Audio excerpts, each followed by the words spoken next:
Hello, I'm Kelly Ott, And I'm Lara Wakefield. and today on Focus Point, we're going to talk about the regular ed teachers' participation in the IEP meetings. We know that teachers are required to be in attendance at IEP meetings or at least have some input in those meetings.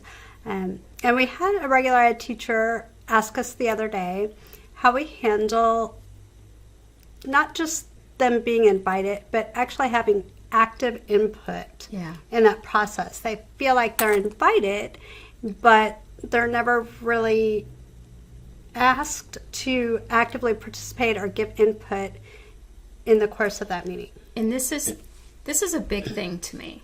It really frustrates me as an advocate, and also the parents that I work with become very frustrated when the regular education teacher can't be present and give meaningful input for the entirety of the IEP meeting.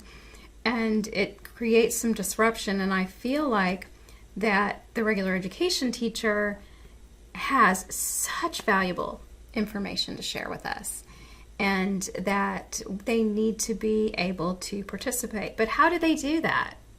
Well, if you think about it, it makes sense. I mean, they're a required participant for a reason. I mean, it is their class. It is their structure in their classroom that child needs to be able to have some level of success in. That's the whole point that we're coming to this IEP meeting to discuss what level we need the child to achieve at. And they are the experts on the general education curriculum, right?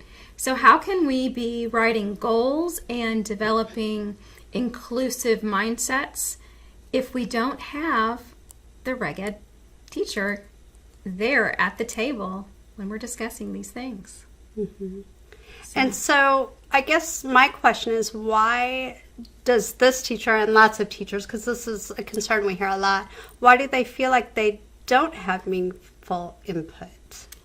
I think one of the reasons is that a lot of time is spent for training, for the IEP process, the paperwork, the law, the interventions, etc. A lot of that training is concentrated onto special education staff and related services providers, school psychologists, those folks. Whereas reg ed teachers, I don't feel like get that type of training. They don't get that concentration because they're in trainings for other things. Right. Plus, I think the focus when we're in the meeting, a lot of times what I see is that we're just going through all the steps and we're just trying to bulldoze through it. Right. And so we're not necessarily looking for that discourse on how that translates to actual achievement in the classroom. Exactly. I think another factor is that the teachers in regular education may not feel confident.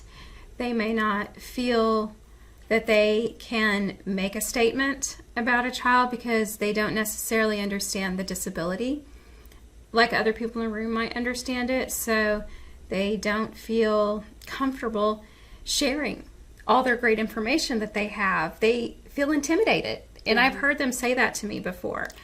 Or worse, they're told not to speak in an IEP meeting. Yes. And that happens more often than what we realize, which is sad.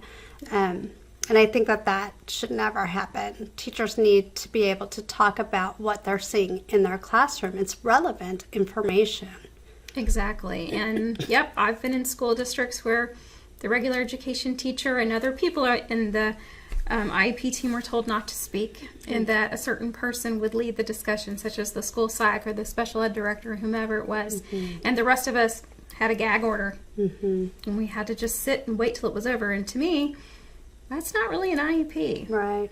Well, I think you hit the nail on the head with training, because so often the teacher just doesn't know what they need to be discussing. And, I see both extremes, the teacher that comes in and doesn't say anything because I don't know what to say. And I see those teachers that come in and it's like a parent-teacher conference, which isn't the purpose of an IEP meeting either. So it's helping the teachers, the regular ed teachers, understand their role, their responsibility, and what kind of communication is going to benefit not only the process but the student overall in the process of creating that IEP for that next school year.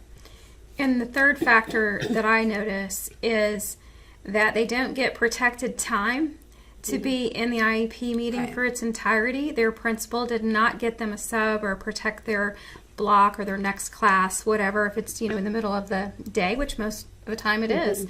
And they feel rushed. And they may have had a lot of stuff to share, but they got to get back to class. They got to get to their kids. And so all the stuff they prepared and wanted to say, they don't get to share because they have to run out of there.